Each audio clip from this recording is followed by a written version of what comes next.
Director S রাজামৌলির Varanasi cinema নিয়ে আজকে কথা হবে। ভিডিওখানি একটু বড় হতে পারে, প্রত্যেকে সম্পূর্ণ ভিডিওটি দেখার চেষ্টা করবেন। আমি অনেকটা বড় প্রচেষ্টা নিয়ে এই ভিডিওটা তৈরি করছি। আর যারা এই ভিডিওখানি পছন্দ করবেন তারা লাইক, কমেন্ট, শেয়ার করে দেবেন। কমেন্ট নিশ্চয়ই করে করবেন, তাহলে উৎসাহ পাই আগামী দিনে কোন ভিডিও কিভাবে আনবো সেটার প্রয়োজনীয়তার প্রশ্নে। পাশাপাশি যারা চ্যানেলটি সাবস্ক্রাইব করেননি তারা সাবস্ক্রাইব করে নেবেন, আর যারা আমার ফেসবুক পেজে এই ভিডিওখানি দেখছেন তারা পেজটাকে ফলো করে আমার পাশে থাকবেন। এবার চলে আসি সরাসরি ভিডিওটির কথায়। ডিরেক্টর এস রাজামৌলি SSMB 29 বলে একটি সিনেমার কথা বহুদিন ধরে আমাদের কাছে তুলে ধরছিলেন। সেই সিনেমার নামকরণও ঠিক করে হয়নি, তবে এদিক ওদিক থেকে ভেসে আসছিল এই সিনেমার নামকরণ হয়েছে মোটামুটি বেনারসের নামের ওপর নির্ভর করে। আর এই সিনেমাটির কোনো কথা বলতে গেলেই একটা হ্যাশট্যাগ ব্যবহার করা হচ্ছিল, সেটা হচ্ছে গ্লোব ট্রটার।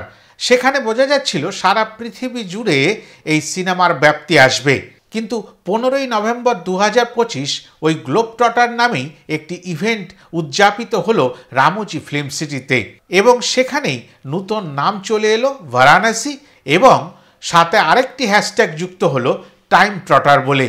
সারা পৃথিবীর বিভিন্ন স্থান যেভাবে তুলে ধরা হবে বলে আগে থেকেই অঙ্গীকারবদ্ধ হয়েছিলেন পরিচালক এস রাজামৌলি, পাশাপাশি এবার আরেকটি অঙ্গীকার করে বসলেন যে একেবারে পৃথিবীর জন্মলগ্ন থেকে আজ অবধি প্রত্যেকটি সময়কালকে তিনি তুলে ধরবেন এই 1200 কোটি টাকা ব্যয়ে বারাণসী সিনেমার মাধ্যমে। আর এখানেই সবথেকে বড় প্রশ্ন, তিনি কোন চমক, কোন ম্যাজিক দেখাতে চলেছেন তার দর্শককুলকে। 2001 সাল থেকে তিনি পরিচালনার দায়িত্ব নিয়ে বিভিন্ন সিনেমা আমাদের উপহার দিয়েছেন। তার সেই ঝুলিতে রয়েছে বাহুবলী, RRR মতন বিখ্যাত সিনেমা, ব্যবসায়িক সফল সিনেমা, যেই সিনেমাগুলি উত্তর ভারত দক্ষিণ ভারতের বিভেদ, মানে ভাষার বিভেদ, সাংস্কৃতিক বিভেদ সব মুছে দিয়েছে। আর এইভাবেই এগিয়ে চলেছে এস রাজামৌলির রথ। ওই 15ই নভেম্বরের গ্লোব ট্রটার ইভেন্টে যেরকম নামখানি চলে এলো সিনেমার, সেরকমভাবেই ফার্স্ট গ্লিম্পস চলে এলো। কেউ কেউ আবার একে টিজারও বলছেন।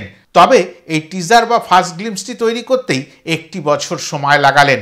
মাত্র 3 মিনিট 40 সেকেন্ডের টিজার বা ফার্স্ট গ্লিম্পস আনতে যখন 1 বছর সময় লেগে যায়, তখন বোঝা যায় যে তার ক্রিয়েটিভিটি কোন লেভেলে পৌঁছে গেছে।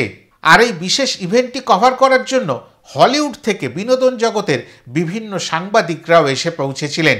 ছিলেন মহেশ বাবু, প্রিয়াঙ্কা চোপড়া, পৃথ্বীরাজ সুকুমারানের মতন অভিনেত্রী বা অভিনেতারা। পাশাপাশি পুরো ইভেন্টটি যারা দেখেছেন দেখবেন রাজামৌলি সাহেব বড় খুশি, বড় উত্তেজিত, বড় আনন্দিত। হ্যাঁ, তার সব থেকে বড় বাজেটের সিনেমা আসছে, 1200 কোটি ব্যয় যেটি তৈরি হতে চলেছেন, এবং তার মধ্যে 200 কোটি তারই ভাণ্ডারে যাবে। এবং এই সিনেমার গল্প কাহিনী লিখেছেন তার বাবা। আর এখানেই আমরা বুঝতে পারছি আমরা কি পেতে চলেছি। তবে এই সিনেমাখানি 2025-এ আলোচনা হলেও এই সিনেমাটি আস্তে আস্তে 2027 সাল, গুঞ্জনে শোনা গেল 25শে মার্চ 2027-এ এই সিনেমাটি রিলিজ হতে পারে। সিনেমার নাম বারাণসী, এবং সেই বারাণসীতেই যে অনেকটা অংশ শ্যুট হবে সেটা আগে থেকেই তৈরি ছিল। তবে আসল বারাণসীতে এই ধরনের সিনেমা শ্যুট করা রাজামৌলি সম্ভবপর মনে করেননি। আগে পরে প্রায় 90 দিন সময়কাল লাগতে পারে বারাণসীকে তুলে ধরতে গেলে। সেই কারণেই ওই কর্মচঞ্চল ব্যস্ততম নগরীকে বাদ দিয়ে তিনি ওই বারাণসীর সেট তৈরি করেছেন। সেট ডিজাইন করেছেন হায়দ্রাবাদের রামোজি ফিল্ম সিটির মধ্যে, এবং সেখানেই ওই বিশেষ অংশের শুটিং চলবে। তবে 15 তারিখের এই ইভেন্টের আগে 2টি পোস্টার এসে পৌঁছেছিল। প্রথম পোস্টারটি হচ্ছে পৃথ্বীরাজ সুকুমারানকে নিয়ে। তিনি অ্যান্টাগনিস্ট, এবং সেখানে তার চরিত্রের নাম কুম্ভ, এবং এই চরিত্রের মাধ্যমে বুঝতে পেরেছি যে এখানে পাশ্চাত্যের প্রভাব রয়েছে। যে চেয়ারখানিতে তিনি বসে রয়েছেন সেই চেয়ারটি নিজেই একটি রোবোটিক চেয়ার, এবং তার মধ্যে বিভিন্ন সিস্টেম লুকিয়ে রয়েছে। আর সেইভাবেই পাশ্চাত্যের আধিপত্য দেখিয়ে এখানে অ্যান্টাগনিস্ট চরিত্র এসে পৌঁছাবে। তবে দ্বিতীয় পোস্টারটি এলো মন্দাকিনী চরিত্রের, এবং এই মন্দাকিনী চরিত্রে অভিনয় করছেন প্রিয়াঙ্কা চোপড়া। বহু বছর পরে ভারতীয় সিনেমায় তার প্রত্যাবর্তন, আর সেখানেই একটা ভালো লাগা কাজ করছে। এই চরিত্রের নাম যে মন্দাকিনী রাখা হয়েছে সেটা আপনারা প্রত্যেকেই জানেন, মা গঙ্গার অপর নাম মন্দাকিনী, এবং সেইভাবেই সেই চরিত্রকে তুলে ধরা হবে। তবে চরিত্রটিকে হলুদ শাড়ি পরিহিতা দেখানো হলেও হাতে কিন্তু অস্ত্রটি বন্দুক, তার মানে এখানে প্রাচ্য এবং পাশ্চাত্যের একটা মিলন ঘটাবার চেষ্টা করা হচ্ছে। আর কুম্ভ চরিত্র যদি থ্রেট হয়ে থাকে তাহলে মন্দাকিনী চরিত্র দ্য কি। তবে আমার ধারণা এখানে মা গঙ্গাকে বোঝানো হবে না, মা গঙ্গার চারিত্রিক বৈশিষ্ট্য এই মন্দাকিনী চরিত্রটির মধ্যে ফুটে উঠবে। অবশেষে তৃতীয় পোস্টার, প্রোটাগনিস্ট মহেশ বাবুর, আর চরিত্রের নাম রুদ্র। আর এই রুদ্র কথাটি ব্যবহার হয় ভগবান শিবজিকে বোঝাতে। শিবজির চরিত্রের যে গুণগত বৈশিষ্ট্য রয়েছে প্রত্যেকটি বৈশিষ্ট্য এই চরিত্রটির মধ্যে ফুটে উঠবে বলে আমাদের ধারণা। আর এই রুদ্র চরিত্রটি ওই গ্লোব ট্রটার বা টাইম ট্রটারের মধ্যে এমনভাবে বিরাজমান হবেন যে তিনি যোদ্ধা রূপে, পরিত্রাতা রূপে উঠে আসবেন প্রত্যেকটি সময়কালে। এবার চলে আসি 15ই নভেম্বরে যে টিজার বা ফার্স্ট গ্লিম্পসটি দেখানো হয়েছিল তার কথায়। 3 মিনিট 40 সেকেন্ডের এই ভিডিওটির মধ্যে আমরা কি দেখতে পেলাম। প্রথম কথা, যুগ থেকে যুগান্তরে ব্যাপ্তি এই টিজারটির। পৃথিবীর জন্মের ইতিহাসের সাক্ষ্য রচনা করছে এই টিজারটি। যুগ থেকে যুগান্তরে পৌঁছে দিচ্ছে এই টিজারখানি। সময় বা কালকে ভেদ করে পৌঁছে দিচ্ছে এক অন্য জগতে এই টিজারটি। অনাহত নাদ বা আহত নাদের বিস্তার কিভাবে আমাদের মানব জীবনে ছড়িয়ে পড়েছে সেটারও প্রমাণ তুলে দিচ্ছে এই টিজারটি। টিজারখানির একেবারে শুরুতে দেখা যাচ্ছে বারাণসী শহর, পৃথিবীর আদিমতম প্রাচীনতম শহর বা নগর। এখান থেকেই মানুষের সভ্যতার সূচনা হয়েছিল বলে পরবর্তী সময় মাইথোলজিক্যাল অ্যাসপেক্ট হিসাবে মেনে নেওয়া হয়। 512 সি সেই সময়কালে বারাণসীকে তুলে ধরা হচ্ছে একেবারে টিজারের শুরুতে। ওই বারাণসীর তটে ঋষিদের যজ্ঞস্থল দেখিয়ে এই টিজার বা ফার্স্ট গ্লিম্পসের সূচনা টানা হচ্ছে।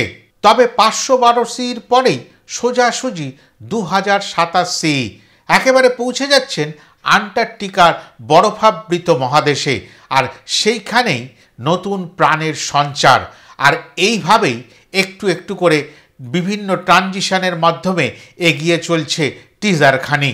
আবার আরেকটি ট্রানজিশন, পৌঁছে যাচ্ছে আফ্রিকার জঙ্গলে। সেখানে দেখা যাচ্ছে ওই সময়কালে সমস্ত রকম পশু পাখি জন্তুরা একত্রভাবে সংঘবদ্ধভাবে বসবাস করছে, কিন্তু এই ছবির পেছনেই দেখা যাচ্ছে প্যারাসুট। আর সেই প্যারাসুটেই হয়তো রয়েছেন রুদ্র, কেননা তিনিই পরিত্রাতা। আরেকটি ট্রানজিশনের মাধ্যমে একটা জলাভূমি দেখানো হচ্ছে, আর এর পরেই একটি ট্রানজিশনের মাধ্যমে সরাসরি একটি গুহা চিত্র আমাদের সামনে তুলে ধরা হচ্ছে, যেখানে শক্তির রূপের প্রকাশ ঘটছে। দেবী ছিন্ন মস্তাকে আমরা সেখানে পাচ্ছি। আর ওই গুহা চিত্রের মধ্যেও আমরা মন্দাকিনীকে পেলাম লাল শাড়ি পরিহিতা অবস্থায়, আর রুদ্রকেও ওই গুহা চিত্রের মধ্যে আমরা পেয়ে যাচ্ছি। আর এরপরেই আরেকটি ট্রানজিশনের মাধ্যমে আমরা সরাসরি পৌঁছে যাচ্ছি 7200 BCE-তে। সেখানে লঙ্কা নগরী তুলে ধরা হচ্ছে, এবং সেটি একেবারে ত্রেতা যুগের গল্প, যেখানে বিশালাকার হনুমানজিকে দেখতে পাচ্ছি। সেখানে শ্রীরামেরও দর্শন হচ্ছে তীর ধনুক হাতে, কিন্তু ওই বিশালাকার বজরংবলীর লেজের ওপরে একটি রথ চলে যাচ্ছে সেরকম একটি বিষয় চোখে পড়ছে, কিন্তু তার পেছনে একটি চেয়ার বাঁধা। যেই চেয়ারটি প্রমাণ দিচ্ছে এটা সেই কুম্ভের চেয়ার, মানে পৃথ্বীরাজের চেয়ার, যেই চেয়ারখানিতে তিনি বসেছিলেন এবং পোস্টার প্রকাশিত হয়েছিল, সেই চেয়ারটিকেই ওই রথখানি টেনে নিয়ে যাচ্ছে। কিন্তু টিজারের শেষে ওই যুগ সময় কাল সমস্ত কিছু পার করে 360 ডিগ্রি জার্নি করে এসে পৌঁছাচ্ছে বারাণসীতে। মণিকর্ণিকার ঘাট দেখানো হচ্ছে, যাকে বলা হয় মোক্ষ কি দুয়ার, আর সেখানেই এই টিজারের সমাপ্তি ঘটছে। তবে সমাপ্তির মধ্যে আরেকটি সূচনাও তৈরি হচ্ছে। এখানেই প্রথম প্রকাশিত হচ্ছে রুদ্র রূপের। নন্দী মহারাজের পিঠে চড়ে রুদ্র রূপে মহেশ বাবু আসছেন, হাতে তার ত্রিশূল। ত্রিশূলে বেষ্টনী করে রয়েছে রুদ্রাক্ষের মালা। এই সব দৃশ্য আর তার হাওয়ায় ওড়া চুল, এই সব দেখে সত্যি দর্শক কিভাবে নিজেদের উন্মাদনাকে ধরে বশ করে রাখতে পারে। সমস্ত দর্শক মণ্ডলী ওই ইভেন্টটায় এত হর্ষধ্বনি, এত উন্মাদনা, এত চিৎকার, সব কিছু মিলিয়ে সেই হুঙ্কার সারা পৃথিবীর বিনোদন জগতের আনাচে কানাচে যে কোনো কোনায় পৌঁছে গেল এই বার্তা নিয়ে 2027 সালে এস রাজামৌলি ভারতীয় সিনেমায় সব থেকে বড় ইতিহাসটি গড়তে চলেছেন এবং সম্ভবত সেটি পৃথিবীর বুকেও দাগ কেটে থেকে যাবে, ইতিহাস তৈরি হয়ে যাবে।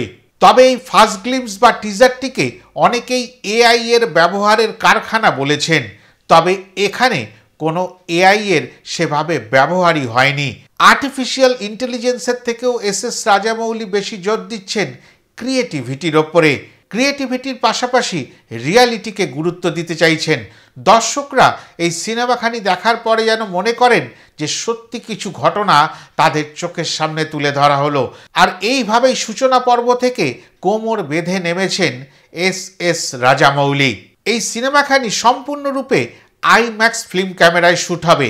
নূতনভাবে 16mm আইম্যাক্স সেটআপ তৈরি করা হয়েছে এস রাজামৌলির ভারাণসী সিনেমার জন্য। আর এটা সম্ভবত পৃথিবীর বুকে দ্বিতীয় সিনেমা যেটি সম্পূর্ণরূপে আইম্যাক্স ফিল্ম ক্যামেরাতে শ্যুট করা হবে।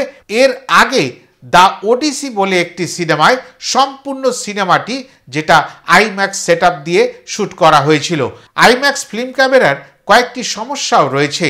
প্রচুর ওয়েট হয়, মানে হেভি ওয়েট হয়, আর দ্বিতীয় কথা অনেকটা নয়েজ জেনারেট করে। কিন্তু এই নতুন সেটআপে ওয়েটটাও কম করানো হয়েছে এবং নয়েজকে অনেকটা কমিয়ে আনা হয়েছে। ফিল্মের বাজেটের আসল খরচ এই আইম্যাক্স সেটআপের পিছনেই যাবে বলে আমার বা প্রত্যেকের ধারণা। এবং এই সিনেমাখানি যে নতুন যুগের রচনা করবে সেটা নিয়ে কোনো রকম সন্দেহের অবকাশই নেই। এতটাই বলার ছিল। যদি ভিডিওখানি ভালো লাগে তাহলে একটু দয়া করে কমেন্ট করবেন, কমেন্ট করে জানাবেন আপনাদের মতামত। তাহলে সেইভাবে আগামী দিনে নতুন ভিডিও আমি নিয়ে আসব। তবে এই ভিডিওর মধ্যে অনেকগুলো ফ্যাক্টস আপনাদের কাছে তুলে ধরলাম, অনেকগুলো দিক আমি চর্চায় আনলাম এবং আগামী দিনে কি হতে চলেছে সেগুলো আপনারা আঁচ পেলেন। আশা করি ভালো লাগলো। ভালো থাকবেন আর অপেক্ষা করবেন এরকম ভালো ভালো সিনেমা নিয়ে আলোচনার জন্য। নমস্কার।